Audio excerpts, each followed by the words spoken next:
자, 요즘 있는지 잘 모르겠습니다만은 제가 어린 시절에 보이스카우트 하는 친구들이 참 부러웠습니다. 보이스카우트이나 걸스카우트 할 때 그 단복을 입고 다닙니다. 근데 그 시절에 다 어려운 시절에 그 단복을 입고 다니는 모습 굉장히 부러웠어요. 또 그들은 당시로서는 생소한 야외 캠핑을 갔습니다. 그래서 참 하고 싶었는데 못했습니다. 네. 우리 아버지가 허락을 안 해서. 그런데 이 보이스카웃이나 걸스카웃이 되면은 학교에서도 모범생처럼 행동해야 돼요. 예.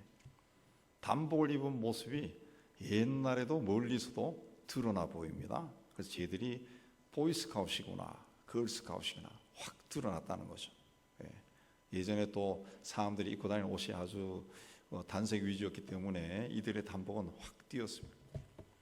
어저께 국회에서 정책으로 장관과 의원이 논쟁을 벌였다, 그런 기사를 봤습니다. 국회라면 나라의 미래를 놓고 다양한 정책을 가지고 토론하고 논쟁해야 하는 것이 당연한데 늘 적대감을 가지고 서로 비아냥거리고 모욕적인 발언만 주고받으니까 그렇게 당연한 일이 뉴스로 나온 겁니다. 요즘 자기 본분을 망각하고 거기에 합당하지 않은 행동을 하는 사람들이 우리 사회에 굉장히 많습니다. 선생님이건 학생이건 의사건 군인이건 판사고 검사고 변호사고 언론인이고 정치인이고 심지어 목사들까지도 자신의 자리와 직업에 합당하지 않는 언행을 해서 사회를 어지럽힙니다. 선생님은 선생님답고 학생은 학생답고 의사는 의사답고 군인은 군인다워야 돼요. 이 답다라고 하는 말은 자기 분야에서 자신이 맡은 책임과 의무를 다한다, 그런 뜻이 아니겠습니까? 그렇게 자신의 자리에서 자기가 해야 할 일을 잘 감당할 때, 그런 사람들이 많을 때 사회가 건강하고 발전하는 겁니다. 마찬가지로 그리스도인들도 그리스도인다워야 됩니다. 그리스도인답게 생각하고 말하고 행동해야 돼요.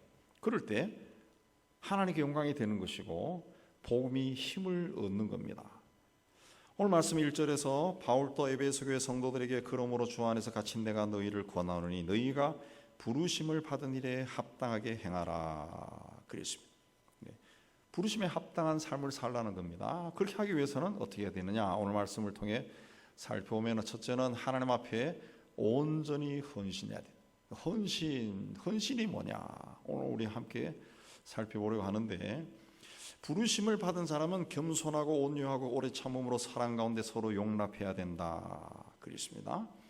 자, 이 말씀을 뒤집어 보면은 부르심을 받은 사람들 가운데 이렇게 살지 않는 사람들이 있다는 거죠. 있다는 거예요. 자, 이 겸손이라고 하는 것은 고개를 숙이고 낮은 자리로 내려간다. 그런데 이 겸손은 자, 오늘부터 겸손해지자 해가지고 겸손해지는 게 아닙니다. 우리가 실질적으로 인생을 살아갈 때 겸손한 삶을 산다라는 것은 내가 하나님 앞에 피조물이고 죄인이다, 이걸 깨달았을 때 겸손해집니다. 겸손해져. 내가 아무것도 아니구나 알았을 때 겸손해지지, 나는 이런 사람이야 하면 겸손해지지 않습니다. 온유는 부드러운 품성입니다. 오래 참음은 어떤 환난이나 고통에도 굴복하지 않고 견디는 겁니다. 사랑 가운데 서로 용납하라. 이거는 주께서 우리를 사랑한 그 사랑으로 상대방의 실수와 허물을 이해하고 받아주라, 그런 뜻입니다. 부르심을 받은 사람, 그 그리스도인들은 이렇게 살아야 된다는 거죠. 이렇게 살아야 돼요. 아담과 하와가 하나님처럼 되고 싶은 욕심에 선악과를 따먹었습니다. 이후에 아담과 하와의 후손이 되는 모든 인류가 항상 인류에게는 자기를 드러내고 싶은 본성, 죄성이 있습니다. 자기를 드러내고 싶다. 이건 무엇을 말합니까? 하나님의 자리에 앉고 싶다는 거예요. 하나님의 자리에. 내가 그 자리에 앉아서 호령하고 싶다는 거죠. 그래서 예수께서는 아무든지 나를 따라오려거든 자기를 부인하고 날마다 제 십자가를 지고 나를 따를 것이다, 그렇습니다. 자기를 부인한다라고 하는 것은 단순한 포기가 아니라 자기 자신에 대해서 죽는다는 거죠. 나는 죽었다. 나는 죽었기 때문에 내가 없어요. 하나님만 드러나는 겁니다. 그러니까 내 삶을 통제하는 분이 내가 아니라 하나님이라는 거죠. 하나님. 그렇게 살기 위해서는 자기 부정이 있어야 돼. 자기를 부정해라. 호메로스의 오디세이아에 보면은 트로이 전쟁의 영웅 오디세이아가 전쟁을 끝내고 돌아오는 길에 요정인 세이렌들의 유혹하는 소리가 들려옵니다. 자, 이 소리가 너무나 매혹적이어서 그 주변을 지나가는 선박들이 항로를 이탈해서 암초에 부딪혀 난파해서 죽는 일들이 많이 일어났습니다. 그러나 오디세우스는 마녀 키르케의 조언으로 세이렌의 유혹을 이겨내기 위해 부하들의 귀를 밀랍으로 다 막아버리고 또 자기는 기둥에 꽁꽁 묶입니다. 그리고 부하들에게 어떤 일이 있어도 풀지 말라 그렇게 명령을 합니다. 그 섬 주변을 지나갈 때 세이렌의 고혹적인 노래소리가 들려왔어요. 오디세우스가 그 결박을 풀기 위해 몸부림쳤지만은 귀마개를 쓴 부하들은 그를 더 꽁꽁 묶어버렸어요. 결국 유혹으로부터 무사히 벗어나서 고향으로 돌아갔다 그렇게 합니다. 자, 믿음으로 살아가려고 우리가 애를 쓸 때 아름다운 세이렌의 목소리가 우리를 유혹합니다. 거기에 넘어가면 믿음의 길을 걸어가지 못합니다. 때로는 믿음으로 승리했을 때도 세이렌의 미혹하는 소리가 들려옵니다. 거기에 넘어가면 하나님께 영광이 아니라 나의 영광으로 변해버려. 하나님께 헌신한다 라고 하는 것은 어느 날 헌신 예배 드리면서 시작되는 게 아닙니다. 그 길을 가기 위해서 포기해야 될 것은 포기하고 버릴 것은 버려야 됩니다. 욕망이 되살아나지 않도록, 나의 자아가 되살아나지 않도록 끊임없이 자아를 부인해야 됩니다. 하나님 앞에 설 때마다 나는 죽었다. 그걸 상기시켜야 된다. 하나님께서 아브라함에게 100살에 낳은 아들 이삭을 제물로 바쳐라 그랬습니다. 그래서 아브라함이 그 아들을 하나님께 바칩니다. 하나님께서 아브라함의 결단을 귀하게 여기시고 이삭 대신에 수양을 준비했습니다. 여호와 이레 수양을 준비했습니다. 그런데 아브라함이 이삭을 하나님께 바치기로 결단했을 때 하나님께서 이삭을 제물로 받을 수가 있습니다. 받을 수. 하나님이 그 자리에서 이삭을 취하실 수 있어요. 그럼 이삭이 죽는 겁니다. 그러니까 아브라함이 이삭을 하나님께 제물로 바친다고 결단했는 순간 이삭의 삶의 통제권은 아브라함에게서 하나님께로 건너가는 거예요. 하나님이 마음대로 할 수가 있습니다. 마음대로 할 수 있어요. 주님을 따라간다 라고 하는 거, 나를 부인한다 라고 하는 것은 주님을 따라가기로 내가 헌신하고 나를 부인하는 그 순간 내 인생의 통제권은 하나님께로 넘어가는 거예요. 넘어가요. 그때부터는 내가 나의 유익을 위해 살 수가 없습니다. 내 주장을 제시할 수가 없어요. 하나님이 마음대로 하는 거예요. 하나님 마음대로 하는 거예요. 그게 헌신입니다. 그게 헌신. 내가 폼 재면서 헌신하는 게 아니라는 거죠. 1999년 호주 출신 의사로 가족과 함께 인도의 오리사주 마유루 판지에서 나병 환자를 돌보던 그레엄 스튜어트 스테인스 선교사가 10살과 8살 된 아들과 함께 힌두교 강신도에게 피살되었습니다. 40명이 넘는 폭도들이 힌두교도들을 강제로 기독교로 개종시켰다고 이들이 탄 집차에 불을 질렀습니다. 그게 다 타 죽었습니다. 그때 다른 곳에서 사역하던 선교사의 부인 글래디스 스테인스와 딸 에스더는 남편과 두 아들을 잔인하게 죽인 힌두교 광신자들을 용서했습니다. 그리고 그 땅을 떠나지 아니하고 분노와 증오와 좌절과 절망에 빠지기는커녕 그 후에도 그곳에 남아 사역을 계속해서 2004년에는 나병 환자를 위한 한센병 병원을 지어서 그들을 돌보았어요. 하나님께 온전히 헌신한다라고 하는 것은 어떤 사람이나 일을 만난다 할지라도 겸손과 온유함으로 대하고 오직 참음으로 사랑 가운데 서로 용납하며 사는 겁니다. 이게 주님의 부르심을 받은 자로 사는 것, 주님께 헌신된 자의 삶입니다. 우리도 부족하고 연약한 가운데 부르심에 합당한 삶을 살아서 하나님께 영광을 돌리는 삶이 되기를 주의 이름으로 축복합니다. 두 번째는 하나님께 순종해야 됩니다. 순종. 3절에 보면 평안에 매는 줄로 성령이 하나 되게 하신 것을 힘써 지켜라 그랬습니다. 이 말씀도 뒤집어 보면은 부르심을 받은 사람들 중에 성령께서 하나 되게 하신 것을 중요하게 생각하지 않는 사람들이 있다는 거예요. 교회나 공동체는 다양한 사람들이 모여 있습니다. 삶의 환경이 다 다릅니다. 그런 사람들을 하나가 되게 한다는 거 굉장히 어렵습니다. 그러나 하나님께서는 하실 수 있죠. 그래서 하나님이 어떻게 하십니까? 성령께서 하셨다 그랬습니다. 우리가 할 수 있는 일은 성령께서 하나 되게 하신 것을 힘써 지키는 겁니다. 어떻게 성령께서 하나가 되게 하셨습니까? 평안에 매는 줄로 하나가 되게 하셨다. 평안에 매는 줄로 하나가 되겠다라는 것은 평화의 줄로 묶었다는 거죠. 평화. 아주 다른 사람들, 각양각색의 사람들, 각계각층에 있는 사람들, 삶의 스타일이 완벽하게 다른 사람들 각자에게 평화를 향한 마음을 줬다는 것이. 그래서 평화를 위해서 하나가 되었다는 거죠. 평화를 위해서. 사람들은 그 죄의 본성이 자랑하고 싶은 것이 있기 때문에 항상 큰 일에 관심이 많습니다. 큰 일을 하고 싶어합니다. 우리 믿는 사람들도 그 큰 것에 관심이 많습니다. 우리나라가 너무 가난한 나라였기 때문에 우리 세대는 가난했다는 걸 기억하지만 지금 20, 30대들은 이 나라가 가난했다는 걸 기억을 못합니다. 어쨌든 가난한 나라였기 때문에 큰 걸 좋아합니다. 큰 걸, 멋지고 많은 거 이런 걸 그냥 본능적으로 좋아하는 것 같아요. 그러다 보니까 교회 안에서도 그런 것들을 은연중에 가르치고 그걸 부러워하는 분위기로 오랜 세월을 지내왔어요.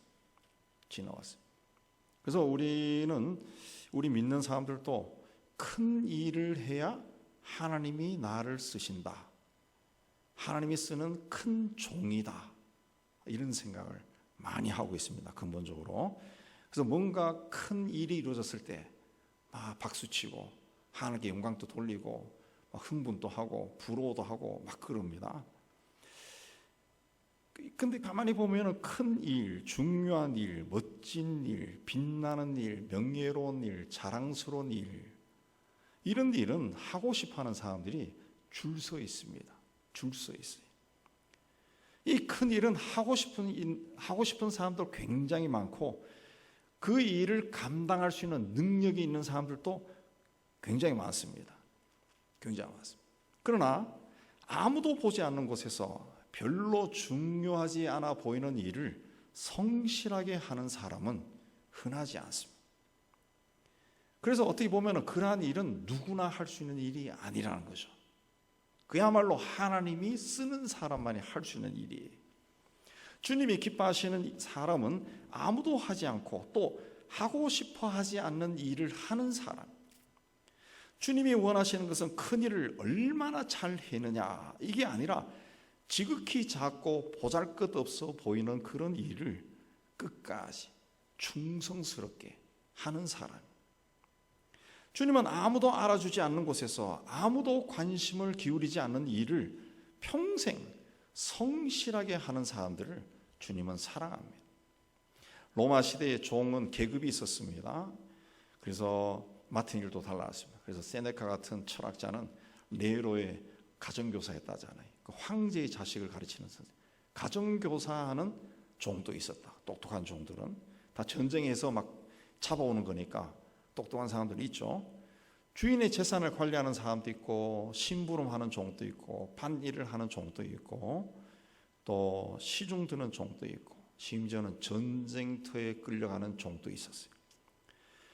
그 종들이 하는 일은 하찮은 일, 그 초라한 일, 허드렛 일, 더러운 일들, 그런 일들입니다. 왜 그런 일들을 종이 하느냐? 종이란 자체가 물건이에요. 물건. 그 시대는 작고 볼품없는 물건으로 취급되었어요. 그래서 그런 일을 시켰어요. 그 중에서도 가장 계급이 낮은 종이 하는 일이 발을 씻기는 종이었다고 합니다. 종. 그 시대에 뭐 우리처럼 운동화나 구두를 신고 다니지 않았을 것이고, 뭐 우리가 뭐 불과 뭐 멀리 가지 않더라도 60년대만 해도 맨발로 다니는 사람이 있었잖아요. 우리 사회도 집신 신고 고무신 신고, 고무신만 신어도 그 당시에는, 그 고무신도 우스워서 검정 고무신과 흰 고무신이 있었는데 흰 고무신이 조금 비쌌어요. 흰 고무신 신고 다니는 애들은 조금 잘 사는 집 애들이라 웃기는 일이지만 그런 시대가 있었다고. 2000년 전에 신발을 신는다, 이건 굉장한 거죠. 굉장한 거예요. 그게 아마 그때 나무 판때기나 아마 짐승 가죽 신고 다녀도 조금만 걸어가면 다 따라버립니다. 다 따라버리죠. 그래서 항상 외출했다 돌아온 사람들이 발이 더러워요. 그래서 발 씻기는 종은 허리에 수건을 통이고 있었다는 거예요. 대기 상태. 예수께서 성경에 보면은 저녁을 잡수시던 자리에서 일어나서 겉옷을 벗고 수건을 허리에 두르시고 대야에 물을 떠와서 제자들의 발을 씻기고 수건으로 닦아줬다 그랬습니다. 그리고 내가 너희를 섬기처럼 너희도 섬겨라. 이거 섬김이라고 하는데 그 다르게 이해하면 그 섬김이 아니고 제자들에게 종이 하는 일이 뭔가, 종에 대해 가르친 겁니다. 종. 우리는 예수님을 주님, 주님이라고 부릅니다. 주님, 주님이라고 말할 때 그건 나는 당신의 종입니다. 고백이에요. 종. 종은 주인에게 무조건 순종해야 됩니다. 무엇을 시켜라도 토시를 달면 안 됩니다. 무조건 순종해. 자, 이 순종이라고 하는 거 우리가 이제 예수 믿고 주님의 일을 하면서도 많이 생각합니다. 큰 일, 중요한 일, 명예로운 일, 자랑스러운 일, 드러나는 일, 이거 하는 것이 순종이 아닙니다. 이거 하는 일. 우리 한국 교회는 그런 것들이 많이 있어요. 크고 좋은 일, 이걸 하는 걸 막 자랑스러워하고, 그거 순종 아니에요. 그런 건 누가 합니까? 주인이 합니다. 주인이. 크고 명예롭고 멋지고 화려하고 자랑스럽고 막 이런 것들은 주인이 해요. 주인이.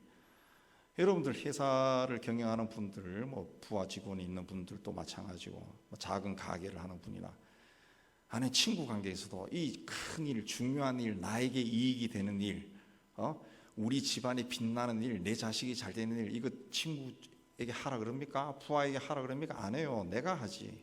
힘들어도 내가 합니다. 은밀하게라도 내가 한다고. 종은 뭐 합니까?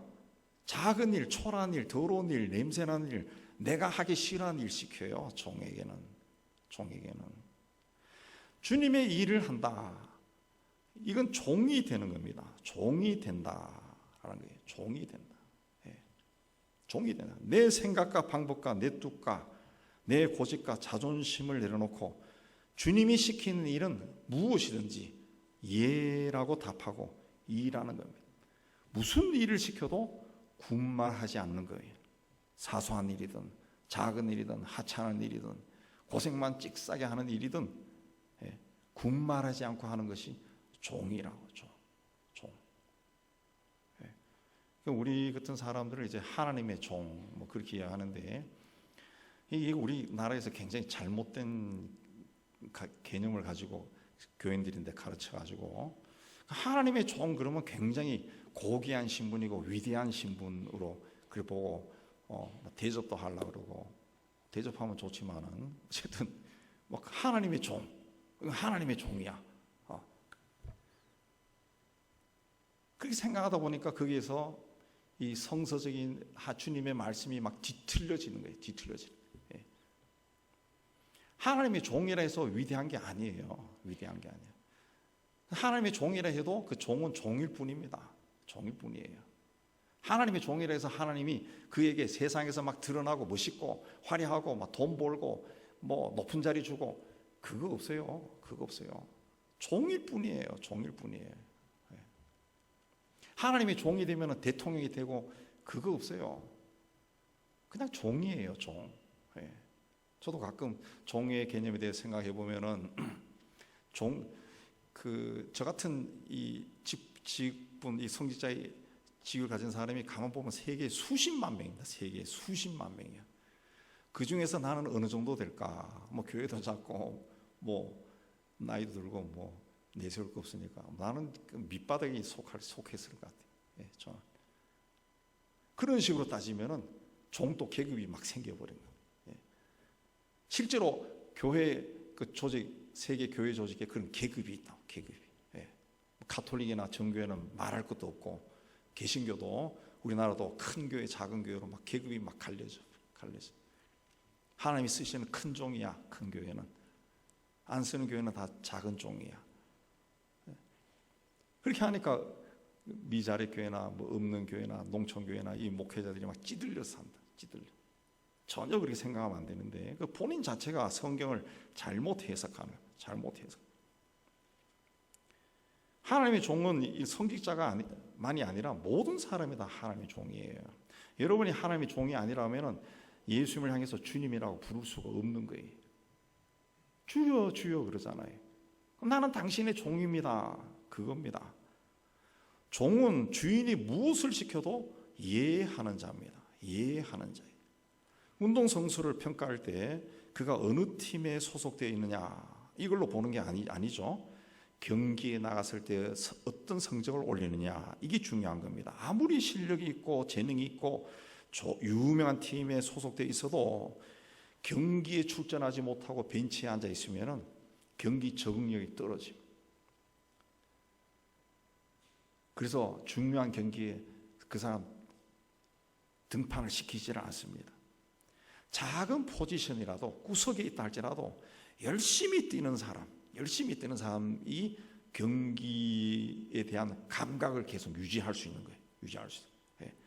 그래서 결국은 그런 사람들이 나중에는 큰 일도 한다. 큰 일도. 하나님께서 우리에게 일을 맡기실 때 작은 일, 허드렛 일을 할 줄 모르는 사람에게는 절대로 일을 시키지 않습니다. 절대 일을 시키지 않습니다. 그 일도 제대로 처리하지 못하는 사람에게 하나님이 큰 일을 맡겼다가 큰 일이 납니다. 큰 일이 나요. 일을 안 맡겨요. 안 맡겨. 작은 일을 잘하는 사람, 정말 사람들이 관심도 가지지 않고 호기심조차도 없는 그런 일을 자기가 맡은 일이라고 묵묵히 자기 자리에서 하는 사람, 그런 사람을 하나님 또 눈여겨보시고 그런 사람의 일을 계속 맡기는 거예요. 예수님께서도 열 문화의 비유, 또 달란트 비유도 보면 분명히 말씀했습니다. 작은 일에 충성하였으니 10골 건세를 차지하라 그랬습니다. 지극히 작은 자에게 한 것이 나에게 한 것이다 그랬습니다. 평안에 매이는 줄로 성령이 하나 되게 하신 것을 힘써 지키는 것은 성령께서 그렇게 만들어준 환경을 내가 지키기 위해 애를 쓴다는 거죠. 애를 쓴다. 우리 가정이나 교회나 또 우리 일터를 평안하게 하는 거 쉬운 일이 아닙니다. 노력해야 돼요. 내가 이 집안의 가장인데 우리 집 식구들 다 내가 벌은 돈을 먹고 살잖아. 자식들 말 안 들으면 한 푼도 없어. 이렇게 하면은 그 가정에 권위가 있습니까? 다 뒤돌아서서는 막 투덜투덜 그런다고. 할 수만 있으면은 빨리 이 집을 탈출해야지. 막 이런 생각들을 가진다.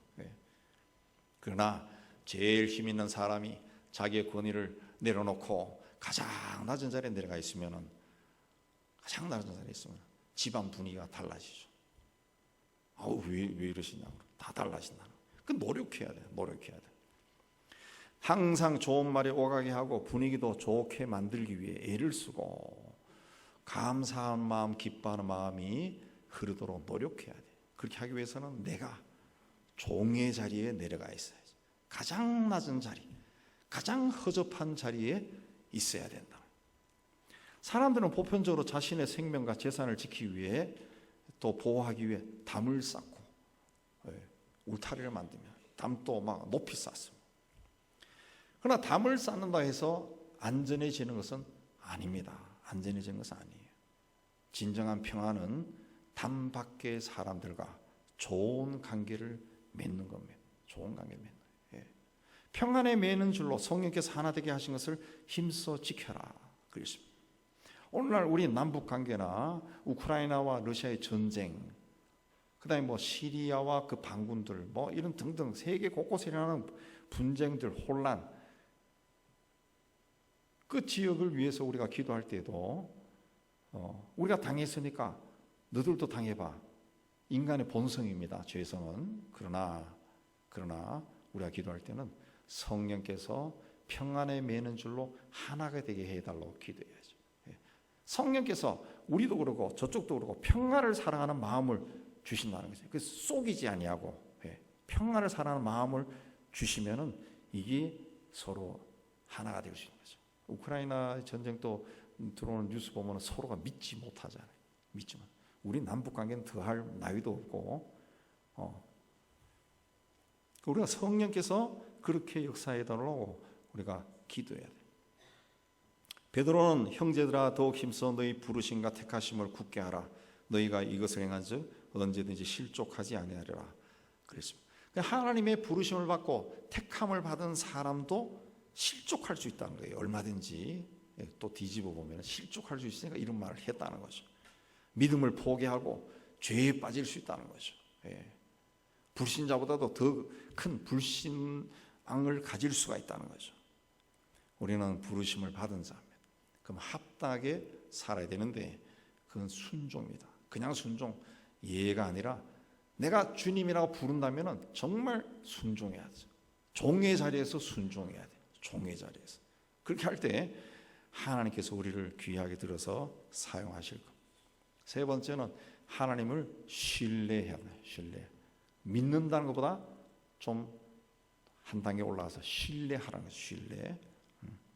어떤 글에서 읽었는데 어느 목사님이 안식년을 맞이해서 선교 활동에서 선교사 활동하다 안식 맞이해서 교육해서 시골 교회를 맡아서 가볍게 돌보며 쉬고 있었는데 어느 날 어떤 남자 성도가 굉장히 다급한 요청으로 와달라고 해서 뛰어갔습니다. 가서 보니까 비참한 관객이 벌어졌더란 것이. 이른 아침에 남자 성도가 어린 두 아이를 데리고 낚시를 갔는데 낚시에 팔리는 동안 옆에 아이들이 놀다가 물에 빠진 것도 몰랐는데 애들이 물에 휩쓸려 가서 죽어버린다. 설상가상으로 그가 두 아이의 시신을 걷어가지고 집에 오니까 그 사이에 집에 불이 나서 아내가 또 죽어버려. 그래서 불에 타 죽은 아내, 물에 빠져 죽은 아이 놓고 망연자실해서 어쩔 줄 모르고 막 통곡하고 있더라는 거죠.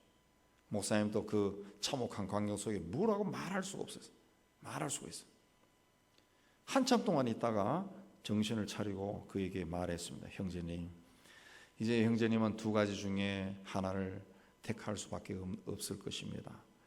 하나님을 원망하고 그동안 가지고 있던 신앙도 버릴 수 있을 겁니다. 그렇지 않으면 이 비극적인 일을 보면서 형제님이 인간이 얼마나 연약하다는 것을 깨닫고 인간의 생사고를 주관하시는 하나님에 대해 두려운 마음을 가질 수가 있을 겁니다. 형제님은 어떤 걸 택하겠습니까? 그자 그가 한참 동안 있더니 저는 하나님을 더 두려워할 수밖에 없습니다. 그런 감당하기 힘든 고난 속에서도 인간의 생사복을 하나님이 주관하신다 라는 것을 받아들인 겁니다. 하나님을 신뢰한다는 것은 나를 향한 하나님의 계획이 완전하다고 믿는 겁니다. 내 인생에 대한 내 계획이 아니라 하나님의 계획이 있다는 것을 믿고 순종하는 거예요. 군인은 전쟁에 나가기 전에 반드시 훈련해야 됩니다. 그리고 명령에 나가 움직여야 돼요. 내가 하고 싶은 대로 전투를 하는 게 아닙니다. 지휘관의 명령에 따라 하는 겁니다. 그러므로 여기서 가장 필요하고 중요한 것이 뭡니까? 지휘관에 대한 신뢰입니다. 지휘관에 대한 신뢰. 지휘관에 대한 신뢰. 그래서 저는 보병 출신인데 과거에 훈련 받을 때 항상 중대장하고 중대가 같이 움직이죠. 우리는 중대, 소대, 보병들은 그 지휘관이 깨를 부리는 것이 막 눈에 보입니다. 그럼 그 지휘관에 대한 신뢰감이 없어져요. 근데 우리 소대장이나 중대장이나 우리하고 같이 군장을 메고 막 낑낑거리면서 막 일주일 동안 걷고 뛰고 그 옆에서 보면은 그야말로 전우회가 생기는 거죠. 전우회가 생기는 거죠. 그러면은 죽고 사는 걸 같이 하는 거예요. 같이 하는 거예요. 예. 근데 어떤 얍삽한 인간들은 자기 배낭도 다른 놈 줘버리고 이렇게 사는 사람이 있다고. 그런 건 신뢰감이 없어지죠. 지휘관의 신뢰가 있어야 이 사람 명령대로 하면 전투에 이길 수 있고 나도 산다. 이 믿음이 생기는 거예요. 신앙이라는 말도 믿고 따른다는 겁니다. 하나님을 신뢰한다는 거예요. 내 삶에 어떤 일이 일어나도 거기에 하나님의 뜻이 있고 인도하심이 있다고 믿는 겁니다. 이런 믿음이 어디서 나옵니까? 인간의 생명은 주님의 손에 달려있다. 고백에서 나옵니다. 우리의 생사하복이 주님이 주관하신다. 그래요. 6절 말씀 5절 6절이 하나님이 천지 만물을 창조하시고 다스린다는 거죠. 다스린다. 우리가 이제 그 결혼해서 아이를 낳게 되면은 이 생명이 어디서 왔을까? 그런 생각이 생기죠. 아이고 뭐 애가 태어났네 하고 기쁘고 대부분 우리가 하지만 이 생명이 어디서 왔을까 생각하는 사람 별로 없습니다. 별로 없어요. 근데 여러분의 자식들하고 우리 대화를 나눠보면은 그 부부 사이에 어떤 기억이 있고 아이들의 기억이 있는데 그 기억이 공유할 수 있는 부분이 있고 공유되지 않는 부분이 있다고. 그 뭡니까? 공유되지 않는 부분은 애가 태어나기 전이에요. 그러면 이 아이에게도 생명이 시작된 날이 있는 거죠. 날이 있는 거죠. 그 생명을 누가 줬습니까? 하나님이 주신 거죠. 하나님이 우리 가정에 어떻게 보면 내 삶에 이 생명이 오게 한 거죠. 그 때가 되면 또 떠나갑니다. 부모, 형제도 떠나갑니다. 터키에서 지진이 일어나서 벌써 2만 명이 목숨을 잃었고 사망자가 10만 명이 넘을 거다. 밤에 지진이 일어나서 집이 무너졌기 때문에 깔려있는 사람들이 20만 명이 넘는다. 그래서 아주 이 사망자가 기하급수적으로 일어날 거다. 그렇게 말합니다. 근데 이번에 지진이 일어난 터키 남쪽 지방과 시리아 북쪽 지방은 예수 믿는 사람을 처음으로 그리스도인이라고 불렀던 안디옥 지역. 안디옥.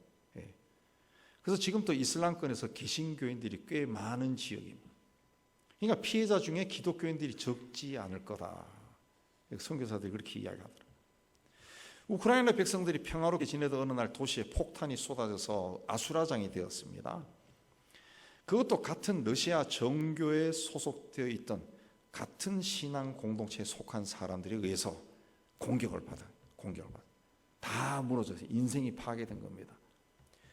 같은 신앙 공동체라고 하는 것이 굉장히 중요한데 같은 신앙 공동체에 속하면 이 신앙적으로 사고하는 방법이 비슷합니다. 우리도 장로교 통합 측인데 제 경험으로 봤을 때도 우리 통합 측 말고 고신 쪽이나 합동 측이나 기타 다른 교단 목사들하고 이 교제를 하면은 어느 부분에서 막혀버리고 막 대화가 안 되는 그런 느낌이 있습니다. 근데 우리 같은 교단에 속한 친구들은 선배나 후배나 몇십 년 차이 나도 이 술술 이렇게 통하거든요. 이게 같은 교단이다. 이게 굉장히 중요한 건데 러시아 정교에 속해 있었다는 거지. 같은 대주교의 통제 아래 있었다는 거지. 근데 그 대주교의 그 최고위층에 있는 사람, 그러니까 러시아 정교를 이야기하면은 로마 가톨릭을 이야기하면 교황에 있는 사람이 뭐라 그랬습니까? 우크라이나 공격하라고. 이 공격은 하나님의 뜻이라고 막 이야기했다고. 그러니까 우크라이나 사람들 봤을 때는 황당한 거죠. 황당한 것이. 그래서 거기서 탈퇴해버리고 우크라이나 정교회라고 이름을 지었습니다. 자기들을. 그리고 막 개신교화 되어 가고 있다 하잖아요. 개신교화. 이거 안 하겠다는 거예요. 이거. 이런 종교가 있어. 이렇게 되어버린 겁니다. 그러니까 신앙적으로 굉장히 혼란스러워진 겁니다. 벌써 우크라이나 사람들이 러시아인들을 증오해서 러시아 문학책도 읽지 않는다는 것이, 음악도 안 듣는다는 것이. 그 뭐 유럽까지 퍼져서 러시아의 예술인들이 유럽에서 공연도 할 수 없고 문학책도 안 읽고 이 증오 상태로 가버린 겁니다. 증오 상태. 하나님 믿는다는 사람들이 같은 신앙 공동체에 있는 사람들을 향해 막 죽이기 시작하니까 이런 일이 일어난 거죠.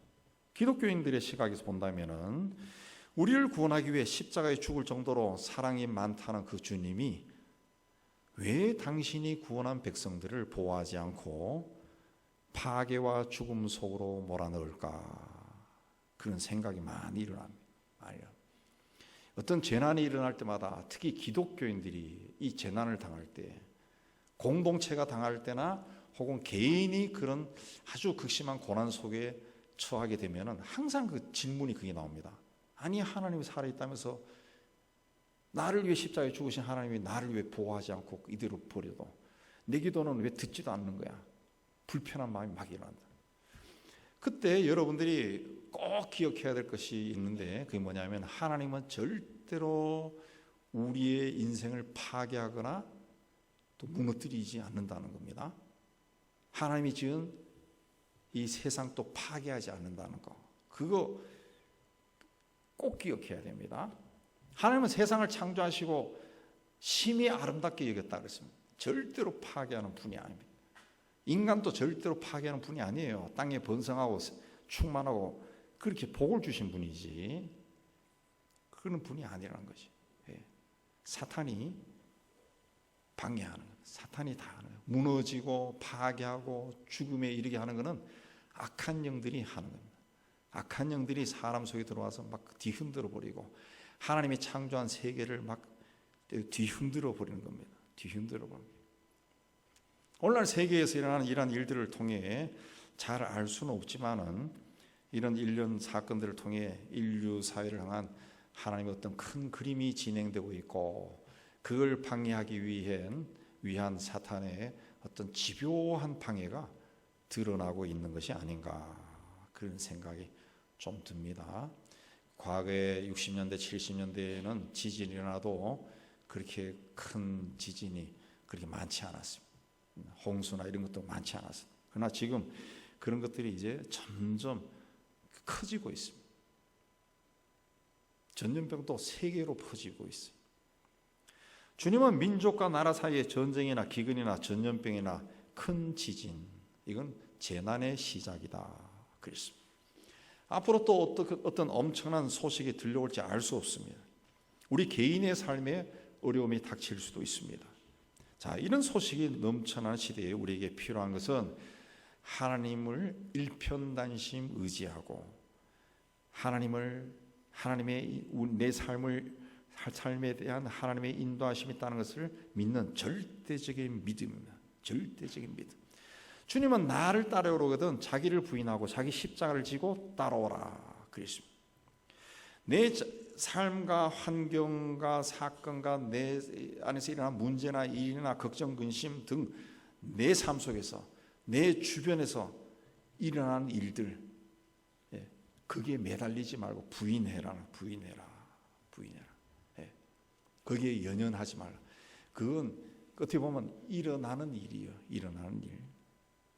내가 짊어져야 할 슬픔과 아픔과 고통과 같은 그 십자가도 지라는 거죠. 지고 주님을 따르라. 세상이 어떻게 바뀌더라도 너는 주님을 따라라. 나를 따라와라. 일편단심 나를 믿고 따라와라. 그렇게 말씀하셨어요. 주님을 내 삶의 주님으로 고백하고 그분의 인도하심을 끝까지 신뢰하는 거죠. 신뢰하라. 교부 폴리갑은 예수님의 제자들의 제자입니다. 그 사람이 이제 기독교 박해 시대에 붙잡혀서 화형을 당하죠. 화형대에 묶였습니다. 밑에는 장작이 쌓여 있습니다. 황제가 이야기합니다. 네가 그리스도라는 것을, 예수가 그리스도를 부인하면은 살려주겠다 그렇게 이야기했습니다. 폴리갑이 말하기를 주님이 나를 80평생 동안 배반하지 않았는데 내가 어찌 이 죽음이 무섭다고 그분을 배반하겠소. 그리고 거기서 불에 타서 죽었어요. 그러니까 내 삶이 어떻게 끝난다 할지라도 마지막까지 주님을 신뢰하는 거, 이게 믿음이지. 내 삶이 뭔가 좀 찌그러졌다 해서 하나님 살아있습니까? 살아있으면 왜 이렇게 해요? 이건 믿음이 아니라는 거죠. 믿음은 끝까지 가는 거예요. 그리고 우리의 처지가, 내 신분이 뭡니까? 종입니다. 종이에요. 주님은 우리에게 종이 되라고 했습니다. 종이 되라고 했습니다. 당신이 직접 보여줬다는 거죠. 종이 되라. 종은 주인이 가라 하면 가고 주인이 죽으라 하면 죽는 겁니다. 주인을 대신해서 전쟁터에도 나간 게 종이에요. 종. 부르심에 헌신한 삶, 합당한 삶은 하나님께 헌신된 삶, 절대 순종하는 겁니다. 우리 삶을 하나님이 인도하신다고 믿고 절대 신뢰하는 겁니다. 이 혼란의 시대에 부르심에 합당한 삶을 살아서 세상을 구원하는 하나님의 계획에 쓰임받는 여러분이 다 되시기를 주의 이름으로 축복합니다. 하나님 아버지, 연약하고 부족해서 내 삶에 일어나는 일들, 또 세상에 일어나는 일로 인해서 걱정, 근심, 두려움 속에 휩싸일 때가 참 많습니다. 그러나 주께서, 주님이 우리의 생사복을 주관하신다는 것을 다시 한번 믿음으로 고백하고 이 혼란의 시대에 주님 앞에 어떤 모습으로 서야 되는가 돌아보고 결단하고 주님 앞에 따라가는 저희가 될 수 있도록 은혜 다하여 주옵소서. 예수님 이름으로 기도하옵나이다.